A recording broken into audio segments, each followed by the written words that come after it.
Further up. No.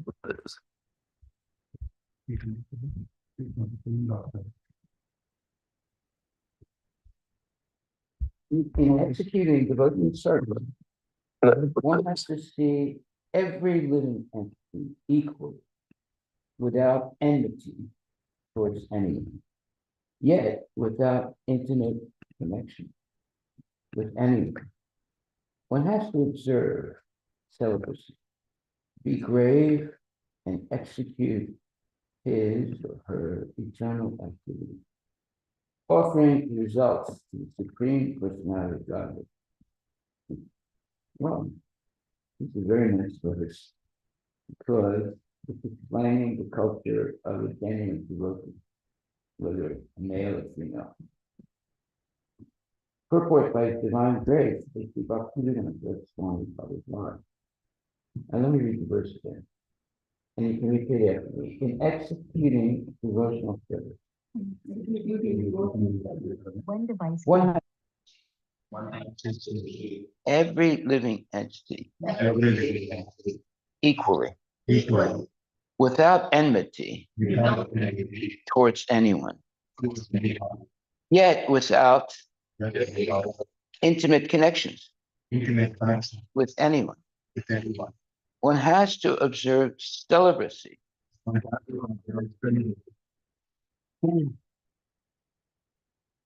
be grave, and execute his or her eternal activities, offering the results to the Supreme Personality of Godhead. It's a very good verse. I didn't pick this verse. It's just in the regular sequence. So it's very, very important verse. Purport by His Divine Grace, A.C. Bhaktivedanta Swami.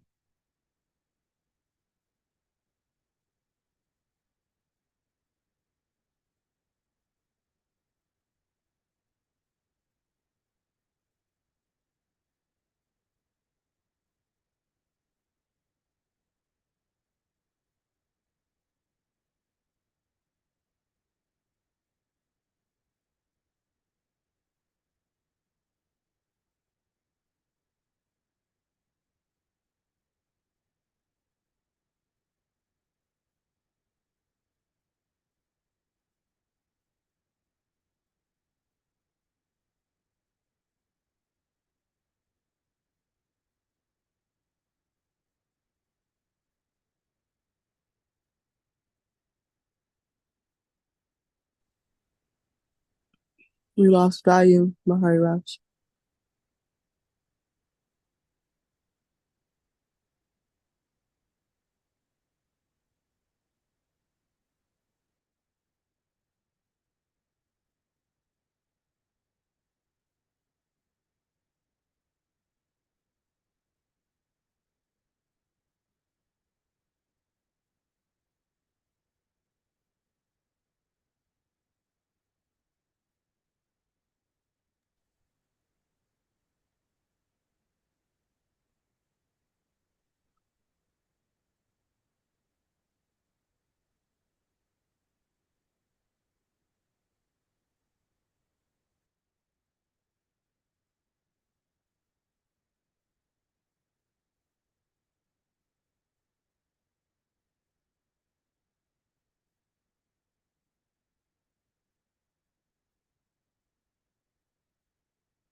Swadharmena, or being exclusively occupied in one's eternal occupation, which is to act as the eternal servitor of the Lord, or to act in Krishna consciousness. The next word, Balyasa, means offering the results of all activities to the Supreme Personality of Godhead. A devotee does not act on his personal account for sense gratification. Whatever he earns, whatever he eats, and whatever he does, he offers for the satisfaction of the Supreme Personality of Godhead. So it's a very nice purport for today, explaining the culture of a serious devotee. And that's what we want in Krishna consciousness. Serious devotees who are very careful about their following the regulative principles. That's what one promises at the moment or right before initiation. No meat eating, no gambling, no illicit sex, no intoxication, and chanting every day 16 plus good rounds of the Hare Krishna Maha Mantra, and always being very gentle and, let's say, submissive to Guru and to devotees, and engaging always in the devotional service of the Lord. So that's the life of a devotee. And if we take up this type of life, you will experience that all your problems go away.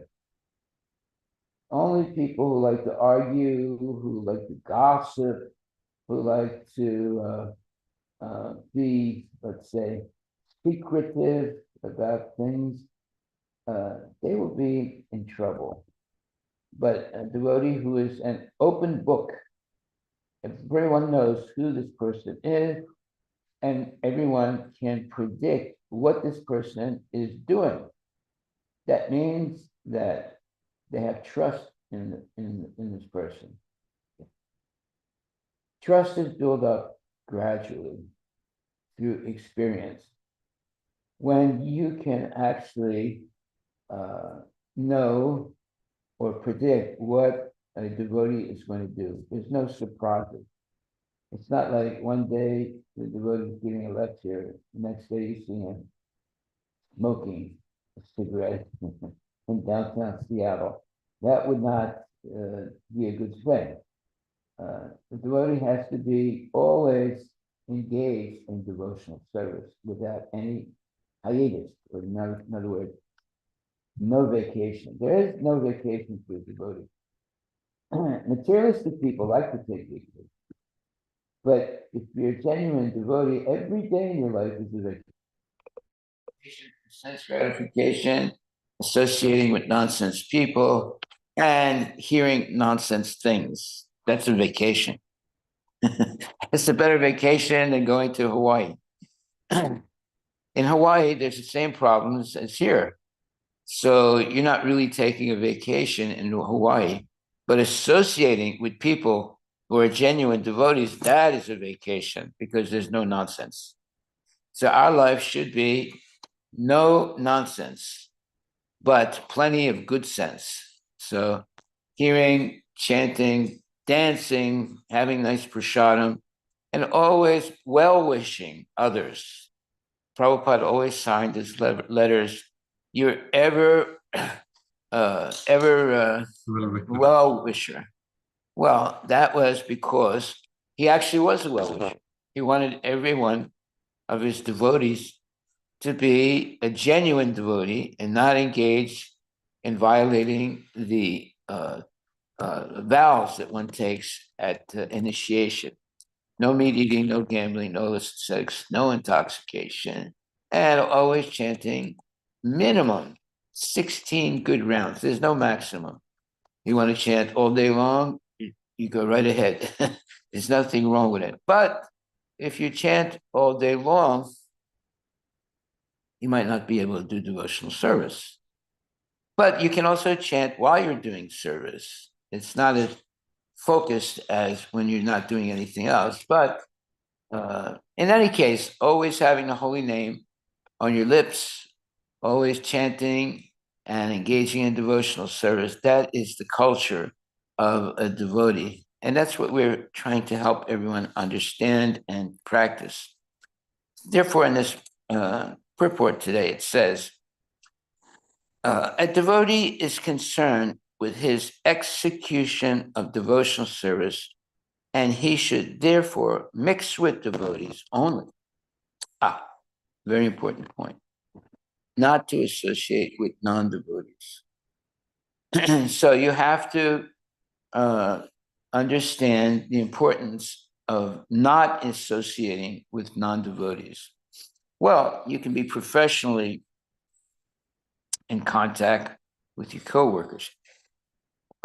Excuse me. But you should not, go to the parties and go to their house and watch them eat meat and so forth. A devotee is recognized. Lord Chaitanya said this also. He says, devotee is recognized by not having the association of any non-devotees and always associating with devotees. Now, are all devotees equal? No, not necessarily. But we should always try and associate with good devotees, not with loose devotees. Loose devotees are the ones who follow regulative principles, but sometimes whimsically they don't. Those type of devotees are not serious enough to be comrades in devotional service. So we should always try and associate with devotees, and especially if they're more advanced than we are. Then we learn a lot of things. So here it says, a devotee is concerned with his execution of devotional service, and he should therefore mix with devotees only in order to advance his objective. He has no business mixing with others, for although he does not see anyone as his enemy, his dealings are only with persons who engage in devotional service. Now, see, these are direct statements by Srila Prabhupada. And obviously he practiced that.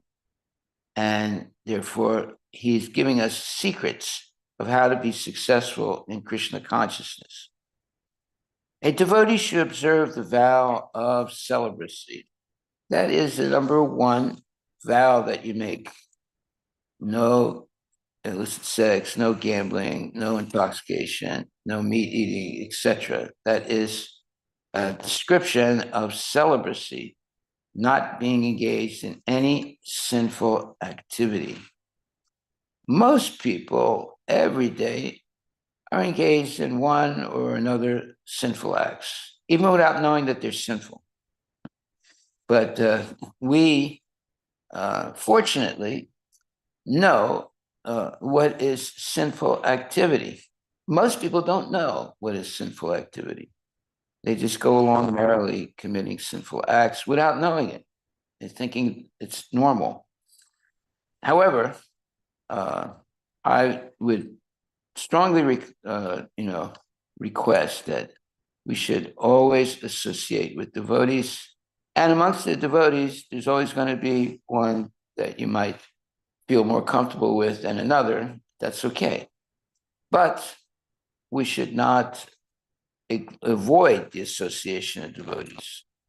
Yeah, sometimes you might think, well, my karmi friend is much better than my devotee friend. Well, that may be true, but you could always find a really sincere devotee. So don't think that all devotees are equal.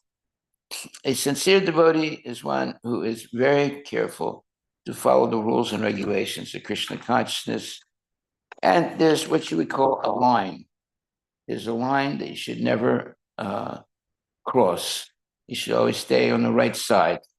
And the right side is always engaged in devotional service. So in that way, you're not opening yourself up for anyone to criticize you. And you know internally in your heart that you have no desire for nonsense activities or sense gratification. You want to use all your life's energy in service of Krishna. That's why it says here that a devotee has no enmity, which means hatred, towards any living entity. But that does not mean that he mixes with everyone. Let's see, that's an important statement. That is prohibited. What's prohibited? Mixing with everyone. You have to make a decision who you're going to associate with, and you should associate with the best devotees who are actually following all the rules and regulations. Sometimes someone will say, well, I follow 3 of the 4 regulative principles. That's not good enough. You have to follow all 4. So we should not take the, let's say, risk of associating with a loose person. We should be always in the company of serious devotees who are seriously engaging in devotional service. And that means that, monkey see, monkey do. We will follow the devotee who is seriously following Krishna consciousness. And above all, a devotee should observe the vow of celibacy. Celibacy does not necessitate that one be absolutely free from sex life. Satisfaction with one's wife is permitted also under the vow of celibacy.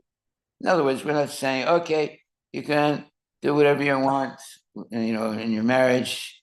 No, we have to follow all the rules and regulations while either we're married or we're not married.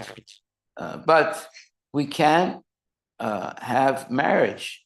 So Prabhupada would always emphasize marriage for most devotees. Not everybody can be a sannyasi in this lifetime, or at least throughout the whole lifetime. So there's nothing wrong with being married. You can have just as intensive spiritual life by being a grihasta, if you follow the rules and regulations. So therefore, Prabhupada says, a devotee has no enmity, or meaning hatred, towards any living entity, but he does not mean that he mixes with everyone. That is prohibited. Aprasangata means not to be in intimate touch with everyone. A devotee is concerned with his execution of devotional service, and he should therefore mix with devotees only in order to advance his or her objective. He has no business mixing with others, for although he does not see anyone as his enemy, his dealings are only with persons who engage in devotional service. So, when someone's going to get initiated, you have to take these statements really very seriously. We're not antisocial, but we're not socializing all the time with mundane people. In fact, we should never socialize with mundane people. But we can socialize with people based on our work. So we don't tell people, don't talk to me. You're a karmi. No, we have to respect people, but we don't necessarily associate with them. Associate means in spare time, going to a movie or eating, watching your friends eat meat, things like that. Actually, how can they be your friend if they're meat eaters? We can be friendly, but we should not have any close friendship with people who flippantly engage in sinful activities, not even knowing that it's sinful. So we have to be careful how to preach to people. The hardest people to preach to are your family. Usually, they don't really, believe that you've changed, and if they think that you have changed, they get upset. because there are things you won't do anymore that you used to do all the time with the family members. So all these points are important to take into consideration. The family members are the hardest ones to preach to. Well, at least most. There are some that are very, very happy that their child is a devotee. Did I drop something? Yeah. Oh, my book. I wanted to read a little bit from this book. Thank you. I appreciate it. So again, a devotee should observe the vow of celibacy. Okay. And then Prabhupada says celibacy does not mean celibacy does not necessitate that one be absolutely free from sex life. Satisfaction with one's wife is permitted also under the vow of celibacy. Now, what does that mean? That sounds like it's double talk, but no, it's not. Under the vow of celibacy, which means that you can only engage in sex for procreation. That's what it means. Sometimes people can misinterpret that statement. So they say, well, see, look, Prabhupada says, look, he says that you can observe the vow of celibacy, but that celibacy does not necessitate that one be absolutely free from sex life. See, Prabhupada said that, but that's misinterpreting it. Satisfaction with one's wife is permitted also under the vow of celibacy, which means only for procreation. The best policy is to avoid sex all life altogether. That is preferable. Otherwise, a devotee can get married under religious principles and live peacefully with a wife. So Prabhupada is very liberal in a sense, but also very strict in another sense. So that was his, I would say that was a special qualification as a bona fide guru. A devotee should observe the vow of celibacy. Now, that's a very important point, but then Prabhupada says celibacy does not necessitate that one be absolutely free from sex life. Satisfaction with one's wife is permitted also under the vow of celibacy. Then he says, but the best policy is to avoid sex life altogether. So there, Prabhupada, is he giving you double talk? Not really, but he's just telling you the truth, right? A devotee should observe the vow of celibacy. Celibacy does not necessitate that one be absolutely free from sex life. Satisfaction with one's wife is permitted also under the vow of celibacy. The best policy is to avoid sex life altogether. That is preferable. Otherwise, a devotee can get married under religious principles and live peacefully with the wife. Now, some people say, "Oh, you know, all you people always say no, this is sex," but you're always talking about sex in the talks that we give. Not really, but what we're talking about today is how to be a steadily advancing devotee. And to be a steadily advancing devotee, there are definitely some things that we have to give up that we would normally do previously. So the vow of celibacy is one of the vows that you take at initiation. Initiation, no illicit sex, no gambling, no meat eating, no intoxication. So these four things we promise, and we make that promise in front of the deities and in front of the devotees. So we should take it very, very seriously. But on the other hand, chant always Hare Krishna, eat only prasadam, associate with devotees, go on Sankirtan, regularly read the Vedic literatures, ask questions in class, and in that way, you are surrounding yourself with a new set of friends and avoiding the people that used to be friends but are not really devotees. Now, you can still be friendly with those people, but not intimately associating with them anymore.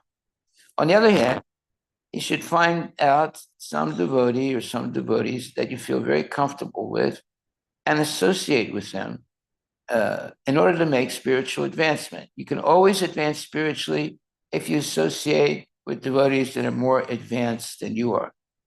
And how do we recognize that? Well, because they're strictly following the regulative principles. But this, on the same time, they're very kind. They're not always criticizing.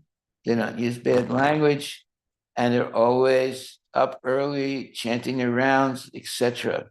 So the best, let's say, thing to do is always associate with devotees that are more spiritually advanced than you are.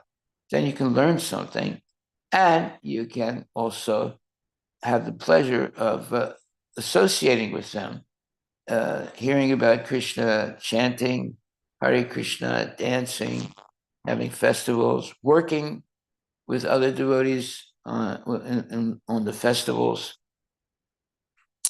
And we do have a lot of festivals. In fact, you could say we have a festival every week, every weekend. We have the Hare Krishna Love Feast. So that requires a lot of work. So the more we engage in active devotional service, the more spiritual advancement we make. So we should always be seeking seva. Prabhu, how can I help? What do you want me to do? Take the garbage out. Okay, I'll do it.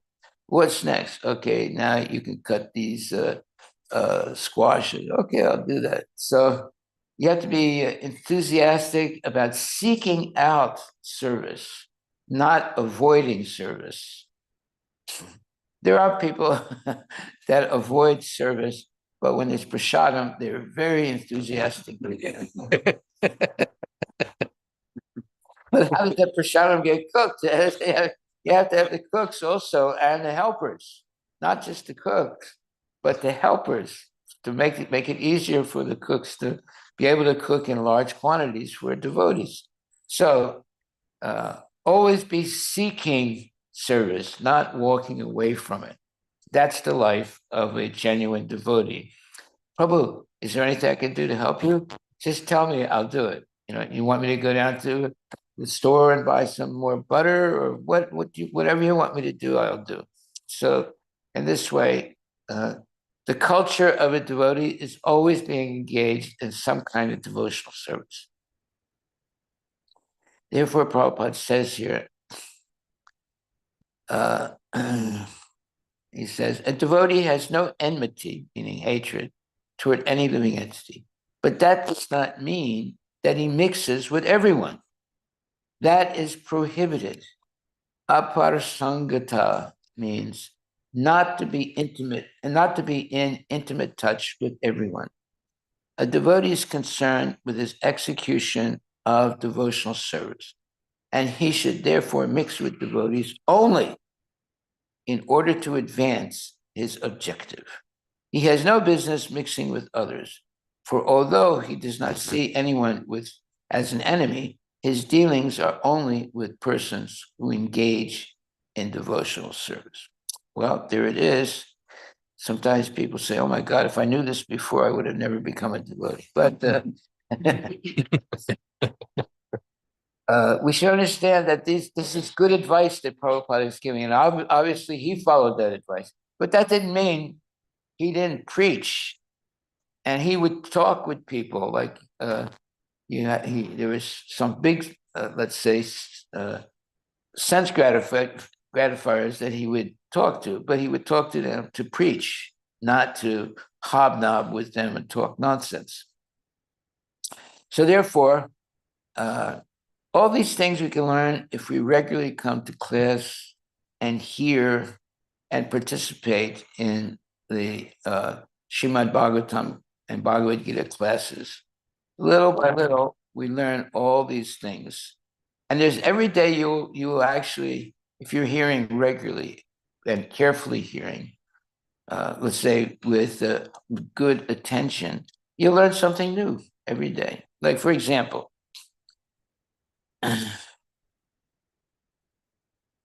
A devotee is concerned with his execution of devotional service, and he should therefore mix with devotees only in order to advance his objective. What's the objective? It's engaging in pure devotional service.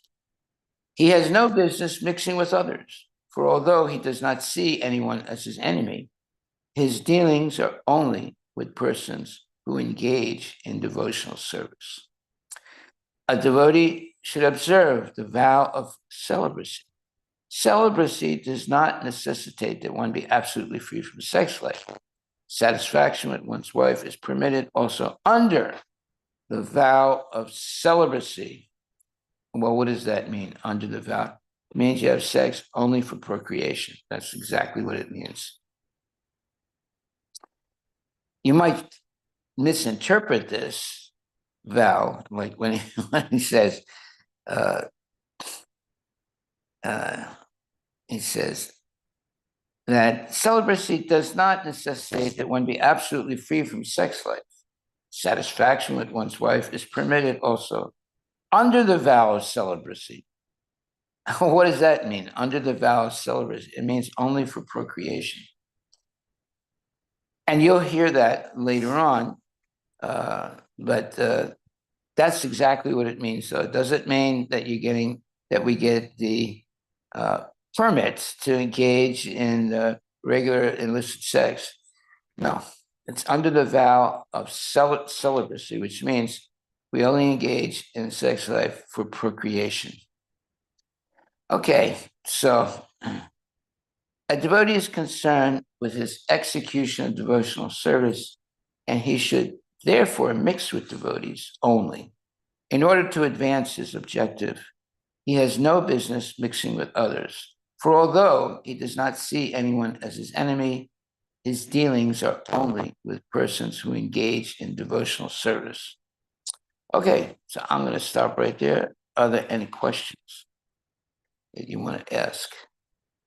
Initiation is a very serious decision to make. And basically, it's two biggest decisions that you can make in your life. One is to get initiated. It's a very heavy, let's say, responsibility. You have to take it very seriously to follow the regulative principles. No meat eating, no gambling, no illicit sex, no intoxication, and always chanting minimum 16 good rounds. There's no maximum, but the minimum is 16 good rounds every day.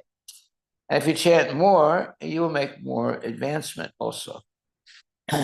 So these are things that we have to promise at the moment of initiation. You're initiating, meaning you begin your spiritual life. That's what initiation is. But it's just the beginning. That means there's a lot more things that you have to learn also. It's not only the four regulative principles, but the four regulative principles are the basis of devotional service. Right? So we should not in any way violate them. But there are many other things that we have to learn and also follow. It's not just those four regulative principles.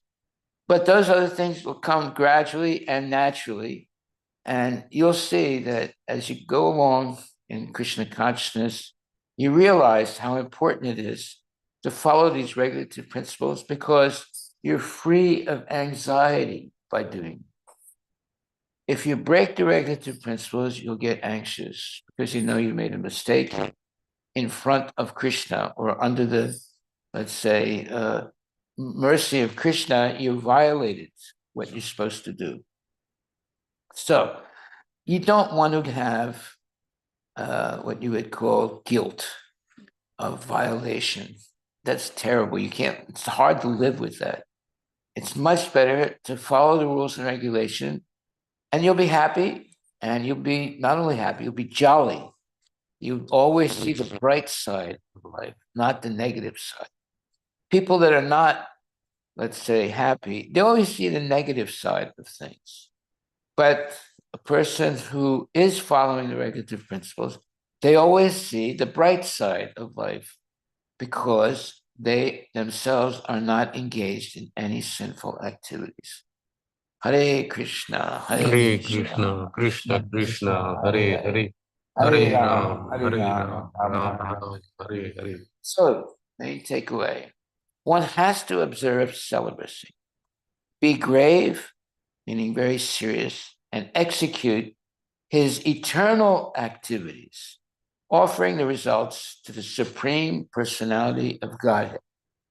So that actually you should copy this statement and look at it every day, because this is defining who you should be and what your culture should be. One has to observe celibacy, be grave, meaning be very serious, and execute his or her eternal activities, offering the results to the Supreme Personality of Godhead. Hare Krishna. Thank you very much. Any questions? Yes. Yeah, Maharaj is. Oh, sorry. Go ahead. One second, Prabhu. There is a question already started here. Yeah, you will get the next chance. Thank you.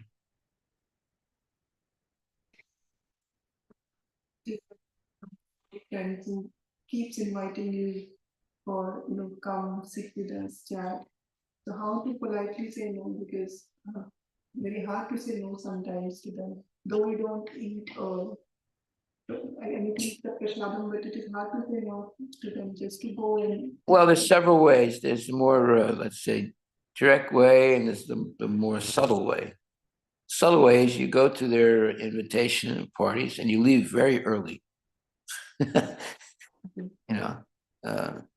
You went there, you were there, but then you had to leave because you have something else to do. So they can't criticize you that way, because you did come to their party or whatever it was, but you left very early. Or the other way is that you just clearly say that you can't come because I have other, let's say, obligations. I have to go to the temple. I have to do this. I have to do that. So that is, they might interpret that as you're not really friendly anymore with them. But the other way is you go, but you leave very early. Yeah. Audible. Any other questions? Yeah, Anirudh Prabhu, go ahead. Yeah. Is investing in stock market considered gambling? If you keep the stocks, but if you're a day trader, you're gambling. Okay. Thank you, Maharaj. Audible. That was quick. Any other questions online or? Yeah, actually, I have one more follow-up. What are some of the common things that people don't realize are breaking the rules, but they are actually breaking the rules? What are some subtle things that people usually miss? Some examples. Associating with bad people. That's something you should never do. But sometimes you do it. Sometimes you might be obliged because of business necessities. But you should try and minimize as much as possible associating with vishayis. Vishayi means someone who flippantly engages in sinful activities and makes it look as if it's normal.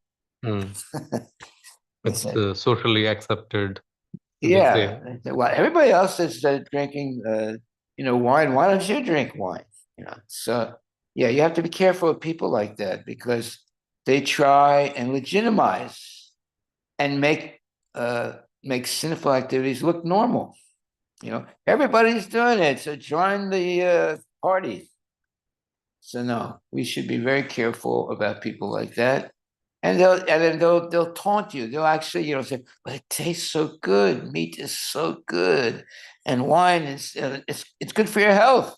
There's so many scientific experiments showing that wine increases your sex life, or wine is good for your health. So you have to be careful with people like that, because they are the agents of Maya. They're trying to convince you to violate the regulative principles, and they'll give you scientific evidence. And Now, some of them are very, very clever people. You say some are very clever. Yeah, coffee is great for productivity. Oh yeah, so many scientific experiments done to show that it's good for you. Yeah. Yeah. Yeah. There are many very, let's say, tricky people. They call them tricky dicky. They like to make up let's say, a way of cheating people out of spiritual life, right? And they feel very, empowered by doing that. The more people they could cheat out of spiritual life, the more powerful they feel.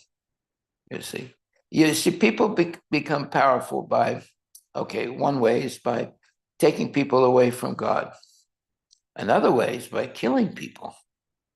People become more and more powerful the more people they kill. So these type of people who are trying to do these dark things are very dangerous. So therefore, when we recognize a person like that, and it's usually their way to talk, they seem to be very good people, but actually they have very dark behavior. In other words, they're dressed nicely, and nice rings and clothing and nice cars and a nice family, but maybe they might have very, very bad habits. And you can tell. So therefore, avoid those people. The Prabhupada explains, and Lord Chaitanya explains, that you can recognize a devotee by who he or she associates with. If they associate only with devotees, that means they're devotees. If they associate glibly or naturally with non-devotees all the time, that means they have a problem. Okay, you have professional duties and you have to associate with non-devotees, but that's only for work. It's not for pleasure or relaxation or whatever. So therefore, we have to be very careful to be recognized as a devotee. A devotee is a person who always associates with other devotees and avoids the association of people who are engaged in sinful activities, although they don't even know it's sinful. They think it's normal because so many people are doing it. Hare Krishna. One question. Yes, Prabhu. Yes, go right ahead. I think as a devotee, once we start following these four regulated principles, Yeah. do we still perform any sinful activities on a day-to-day basis?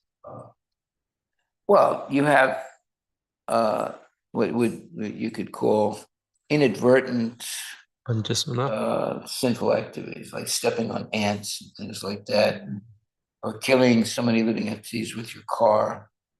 So those are all sinful activities. Yeah. But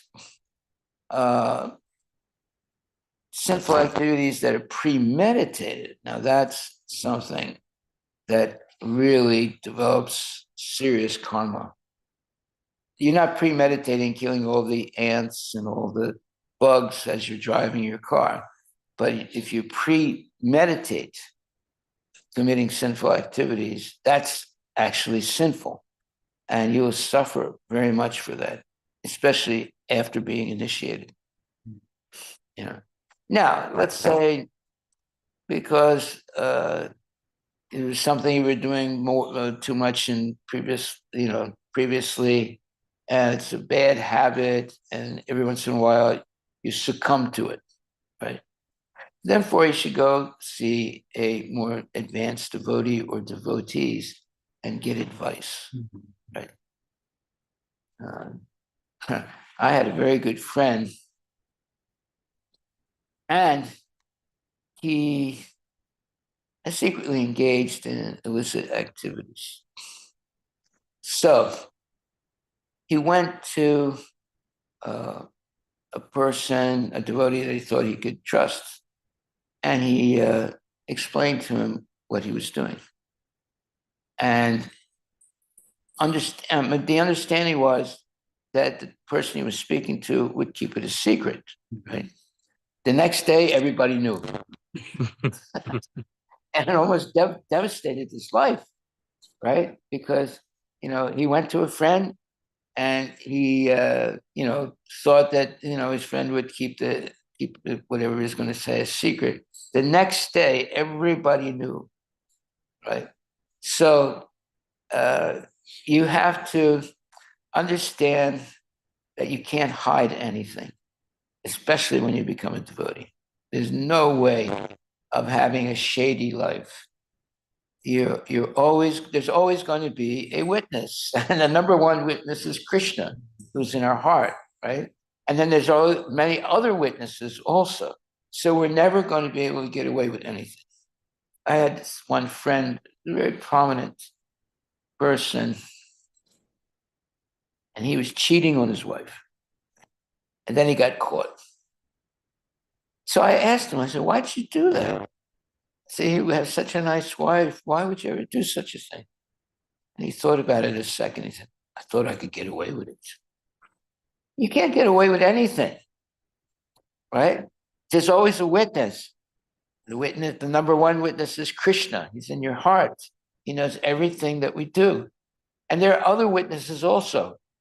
So we should never think that we can get away with something. We only engage in sinful activity because we think that we can get away with it. That is a very dangerous thought. But if you're absolutely convinced that you can't get away with anything, then you stay on the straight path of Krishna consciousness, because any deviation from that path is going to become, known very quickly. Hare Krishna. Yeah. How investors devotee does not associate with non-devotees. Yeah. But among devotees also, some devotees are, though they have been for a long time, the way they talk is very intimidating. What? The way they talk? Yeah, the way they talk is very intimidating, or they're not. What do you mean intimidating? What is your understanding of that word? I mean, it kind of draws you back, right? Like sometimes hurtful, harmful words. That comes from devotees themselves. So how Because they're not serious. Therefore, you should avoid their association. Everyone is not equal, right? So everything that shines is not gold.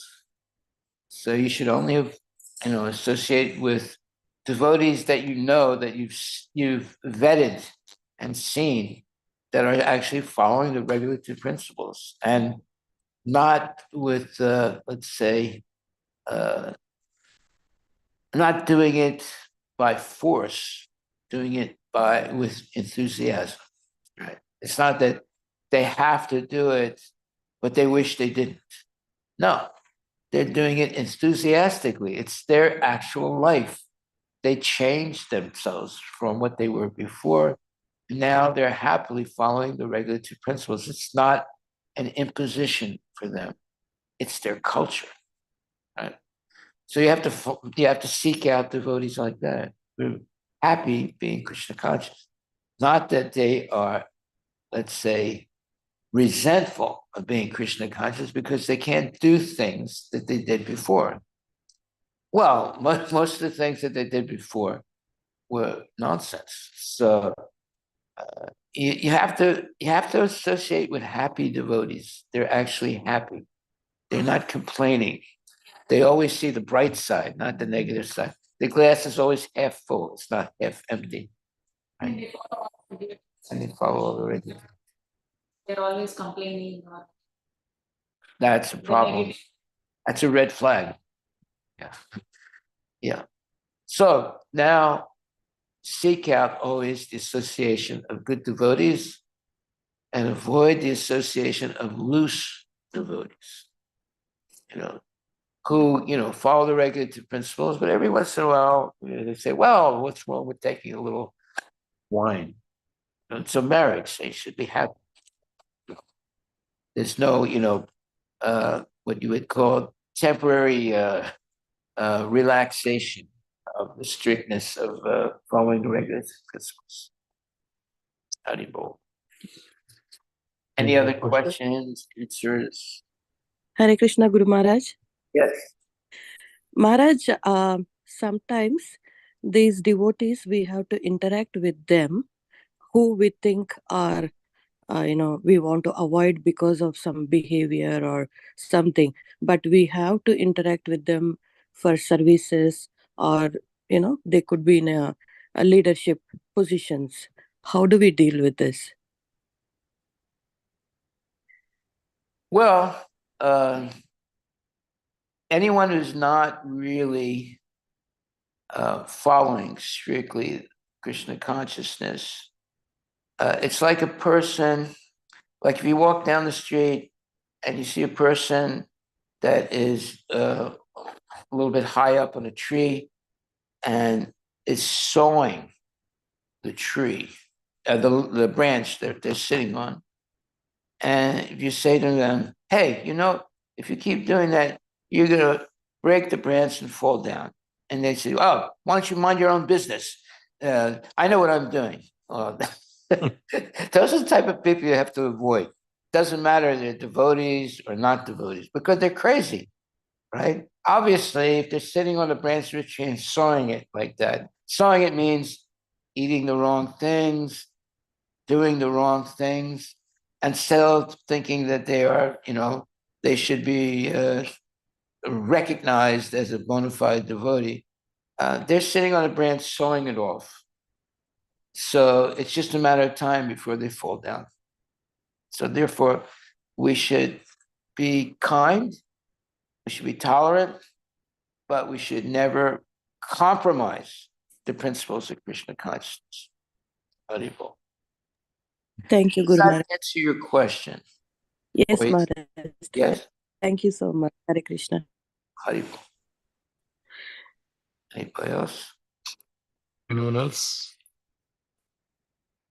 Seems like a hot topic. So I'm going to do there's a new book that I have. It's called Developing Faith. It's a very nice book. I'll just read a little bit of this. Okay, I just open it up like that.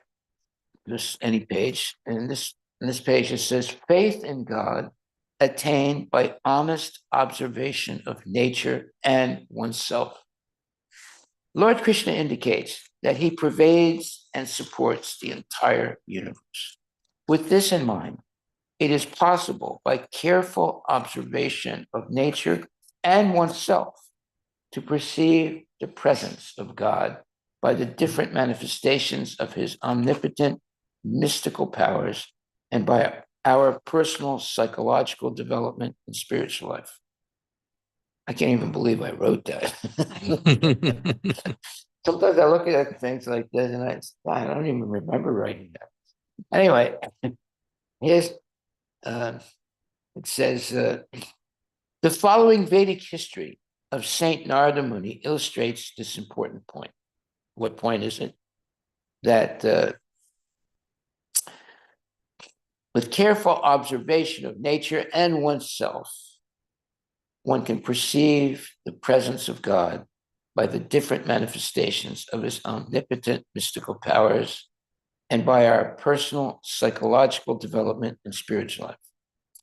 The following Vedic history of Saint Narada Muni illustrates this important point. One day, Narada Muni was on his way to visit the Supreme Personality of Godhead, Lord Narayan, a plenary expansion of Lord Krishna. He met a Brahmana priest who asked him, he encountered a humble, he met a Brahmana priest who asked him to ask the Lord when he would attain salvation from birth and death, because Narada was going to go see Narayan. Narada agreed and continued.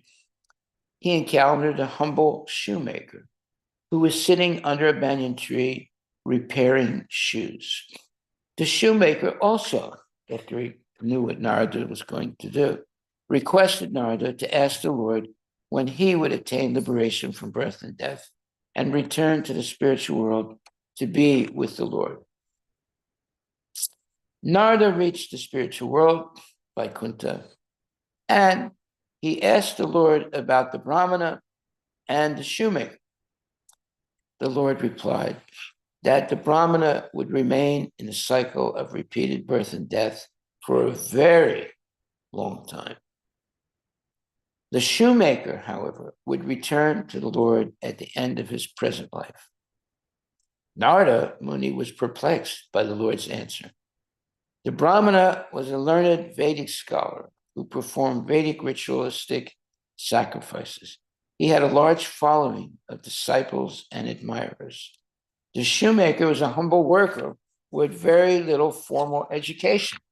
He spent his entire day repairing shoes made of animal hides. His trade was considered very lowly. It did not seem plausible that the Brahmana priest would remain in the cycle of birth and death indefinitely, and the lowly shoemaker would be liberated in this life. Narada asked the Lord how the shoemaker could be liberated and the Brahmana remain in the material world. Narayana replied, "You will understand. If they ask you," meaning the shoemaker and the Brahmana, "if they ask you what I was doing when you saw me, tell them I was passing an elephant through the eye of a small sewing needle." On his return to earth, Narada met the Brahmana first. The Brahmana inquired from Narada if this was indeed his last birth in the material world. Narada replied that the Brahmana would stay in the material world and undergo many births and deaths. The Brahmana was visibly upset. "Did you see the Lord? What was he doing?" asked the Brahmana. Narada answered that the Lord was passing an elephant through the eye of a needle, meaning, a sewing needle. The Brahmana snapped right away. "I don't believe your fairy tales." Narada then understood that the Brahmana was not a man of faith. He was an academic, but not a genuine devotee of the Lord. Narada approached the shoemaker, who was patiently repairing shoes. On seeing the saint, the shoemaker stood up with respect and then bowed down and touched his head to the feet of Narada. He then offered a seat to the saint, gave him water, and asked, "Have you seen my Lord Narayana? Please describe what he was doing." Narada replied, "He was threading an elephant through the eye of a needle." The shoemaker began to shed tears and said, "My Lord is all powerful. He could do anything at his sweet will." Narada was astonished.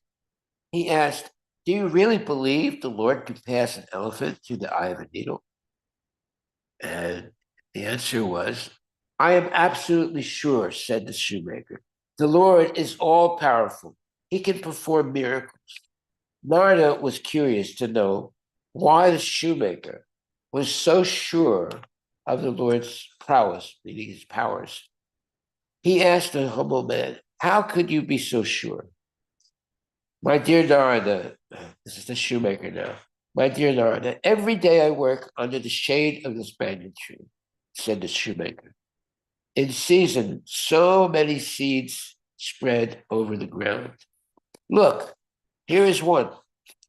The seed is small, yet my Lord puts so much power in this little seed that a gigantic tree will grow from it.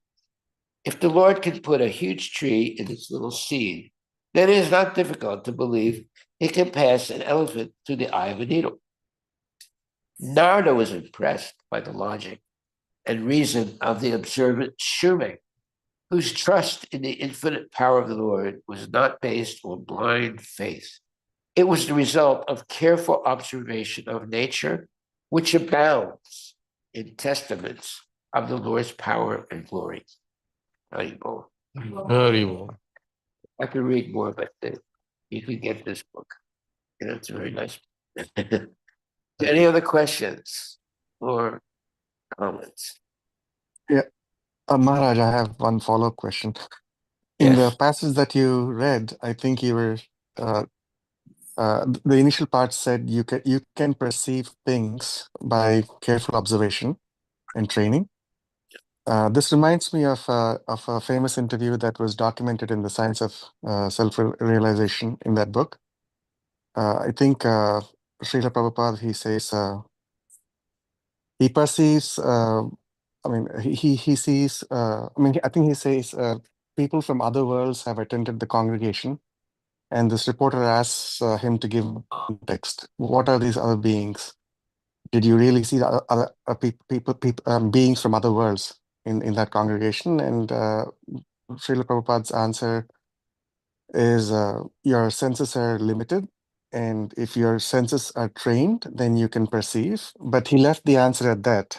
Can you give some more context as to what he might have seen or perceived that normal people like you, I mean, like me and others who are not pure devotees yet don't perceive? Well, I'll give you an example. When the United States, what is it, 1969, they claimed that they went to the moon, right? Prabhupada was watching the moon landing on television with devotees. And after it was finished, he looked at the devotees and he said, I don't believe they landed on the moon. Now, some devotees were shocked when Prabhupada said that, and they actually left the movement. They thought Prabhupada didn't know what he was talking about. But not everybody left, but a few of the devotees left because they thought the Prabhupada was crazy because they just saw it on television. Right? Okay, so fast forward, one of the astronauts that went to the moon, Buzz Aldrin. 20 years later, he was having an interview on television with Conan, right? And he said, well, what was it like on the moon? He said, the whole thing was staged.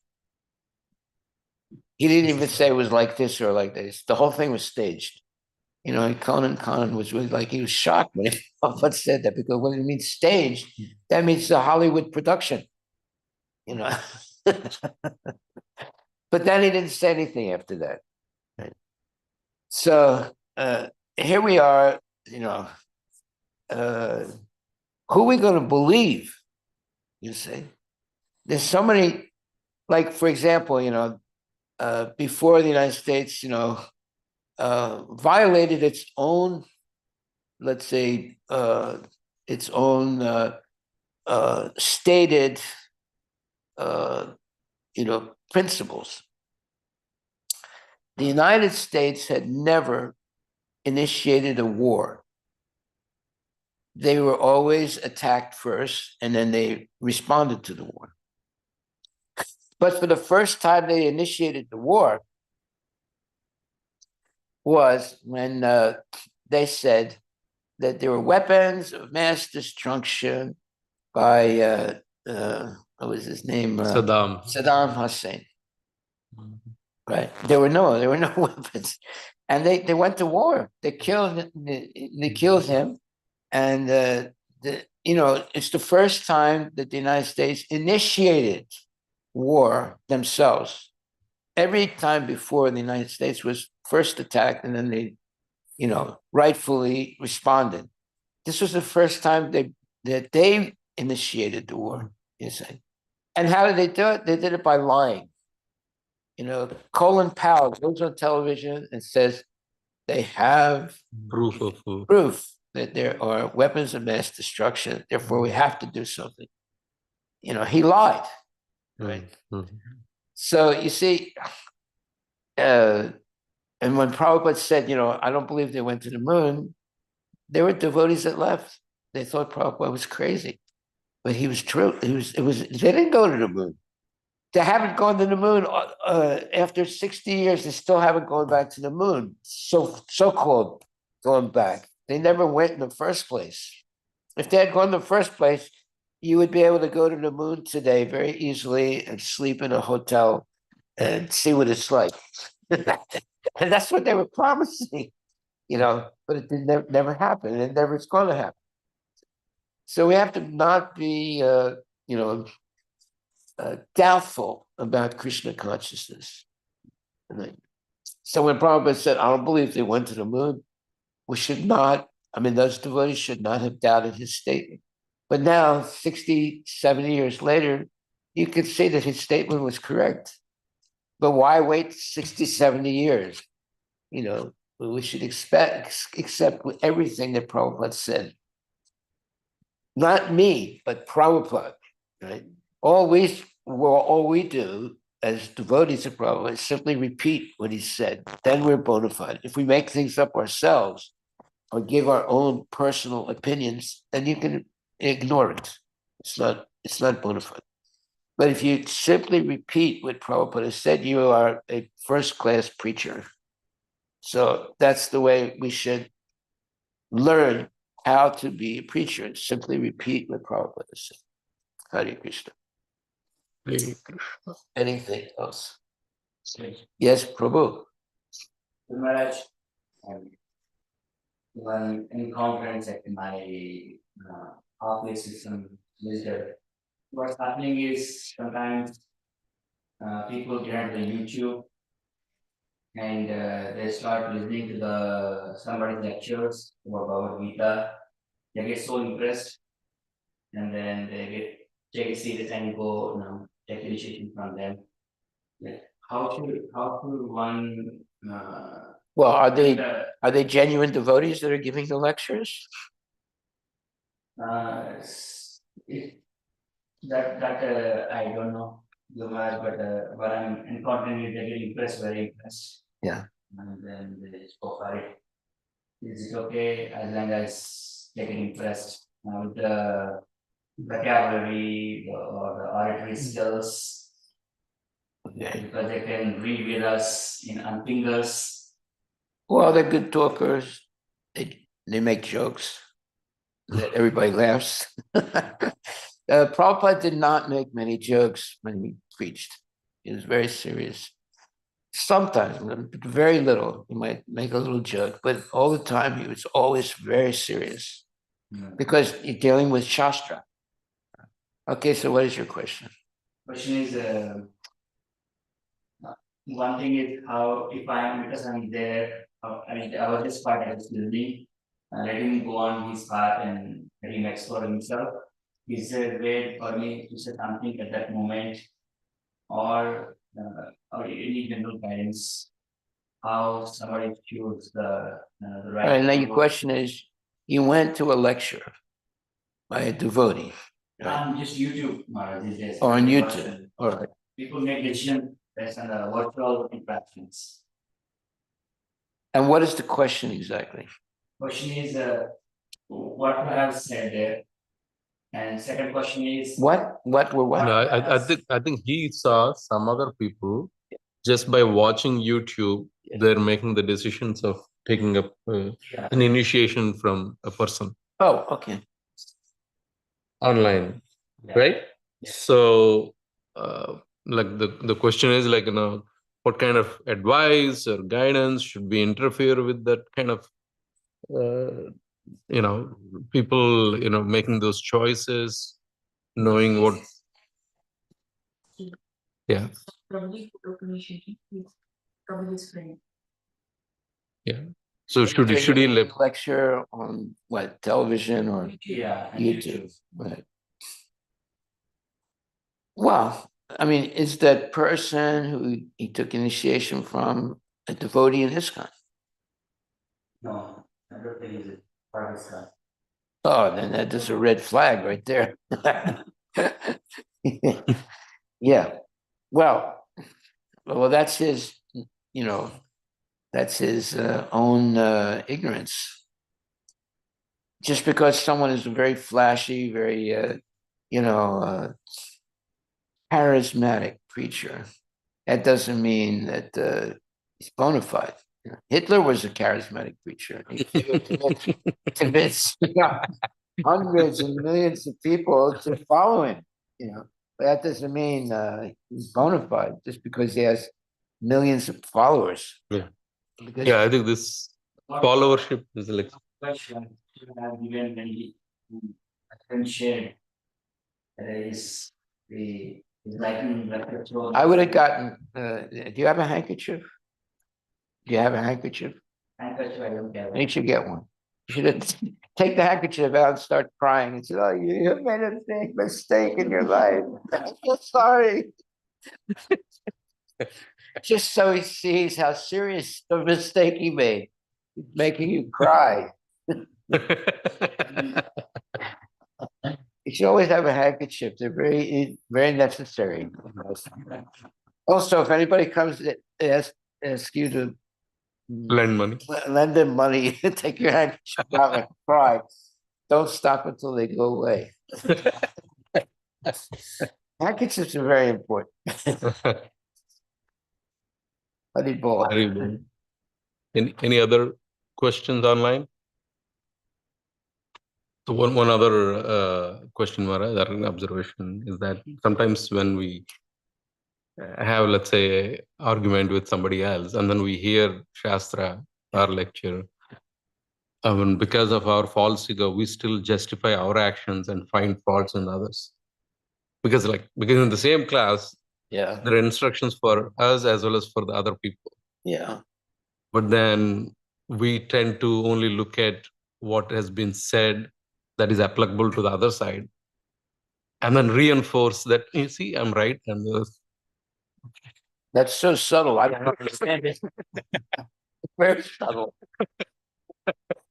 What do you mean exactly? I don't know. no, but basically the point is when, let's say, an episode of an argument between two people happens, Yes.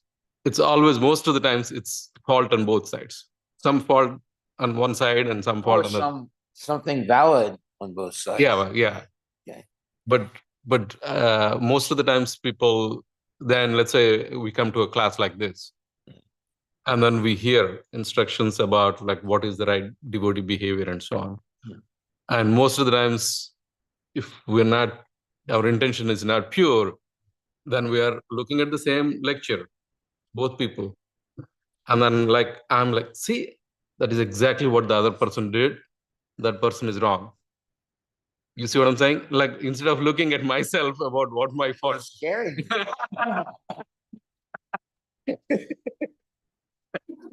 I didn't know there were people like that. Yeah, exactly. Selective hearing. Oh, okay. Well, see, that's why you should only hear from bona fide devotees. And why are they bona fide? Because they have a long history of not talking nonsense. They have a long history of always simply repeating what Prabhupada has said. That's preaching. That's the best preacher. They simply, let's say you want to be a preacher. Okay, you should have a book here, right? If you just read from the book what Prabhupada has said, then everything you're saying is correct, right? So you don't have to be a big preacher with, many different, let's say, verses and so forth. You just pick up the book and just read what Prabhupada has said, and that's the class, right? And then you can discuss what he said. You don't have to be, this mantra and that mantra, it just confuses people anyway. But if you just read what Prabhupada has said, then discuss what he said. That's the best preaching. So that's what we should do. We should stay very, very close to Prabhupada. He is our guru. whether you're his disciple or you're not his disciple, but he is the ultimate Shiksha Guru for everyone in ISKCON. So, you want to be a good preacher, you just open his book and you read what he says, right? And then you discuss. Haribol. Yes, Mataji.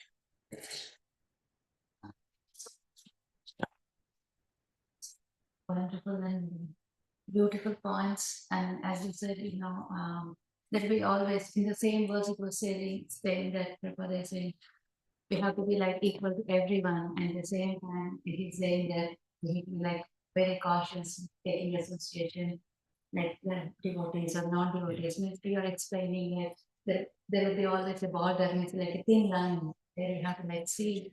It is like very important, everyone is asking, even in the devotees also, like how to like, lectures and How to what? how to like, associate, like when talking or how to behave and you're beautifully like explain, we always sees the negative sides, not on the brighter sides, whatever we take. So when you're saying also, I was thinking how to like balance and all, but that line when you're saying that I heard that many times, like always is on a good side, but when you're saying, okay, we always sees on a negative side, but when you see things on a brighter side, it will be definitely like helpful. Yesterday also in any class we were talking about anxiety, like why others have anxiety. But I was thinking even sometimes I have the anxiety. So when you have the faith and all, and those anxieties not, and when you like follow like hearing all these things, then you always choose like the right choices that how and the cobbler like having the faith, like choosing, we always question and we always logically like we see the things and all. And especially when and the Prabhu is asking about how to guide a friend. I mean, you're asking so many like details, maybe how about the guru and all. They may be like, first we need to inquire like, is that the guru is one of the sampradaya or not, from whom he is listening. Without that, we cannot like choose, okay, what they are doing is wrong. We have to be like so cautious in that. So thank you so much. Like as we are taking like, you like mercifully like giving us even when taking my life also. We coming to the temple from so long, maybe not seeing on the brighter like side of but going, or maybe whether we can do what so many like things like stop us, but have showed us the brighter side how to like think at least now. Hopefully I can see and Yeah, you have to dance. Dance, chant, be happy. And the problems go away. Dance, chant, have a nice prasadam. You hear good things. It's all positive. There are people that are always negative. They always see something wrong. Yeah, fault find, right? But you should always associate with people that are well-wishers and see the bright side of things. So that is something that you learn gradually in life. And now you know that the best thing is to associate with happy devotees, right? They're not always complaining. They're not gossiping. Gossiping is the worst thing in the world because to gossip, you don't have to know anything. You don't have to be educated to gossip. You just say anything you want when you gossip. Easily, she did that. No. So you have to avoid people like that. They don't know what they're talking about. They're just making it up as they go along. But we don't want. You should never hear gossip. Why? Because if you're very enthusiastic about hearing gossip, one day they'll be gossiping about you, right? So it's better that you just stay with the happy devotees who actually follow the rules and regulations. And always see the bright side of things, not the negative side. one time there were two people talking, two gentlemen, and they were talking about a third person who just became a decorated person for some achievement that they made. Right. So they were talking, and one said, "Hey, did you hear what happened to so and so? He got this Medal of Honor." The other one said, "I think he cheated." Hmm. Right. So right away, trying to say that it's no Undermine big that. thing that he did, and because he cheated. So you have to avoid people like that. They're nasty. They're not seeing. They're not giving the benefit of the doubt. Hmm. Now, you can't believe everything you hear, but you should, sort of examine things and not, like, for example, if Sadhguru says something, should you believe it? Well, it sounds good. I mean, he's a good speaker. It sounds very good. But, right off the bat, he says, I don't read Shastra. So that eliminates Sadhguru for a devotee. If he doesn't read Shastra, then we're not really interested in what he says because it's his opinion.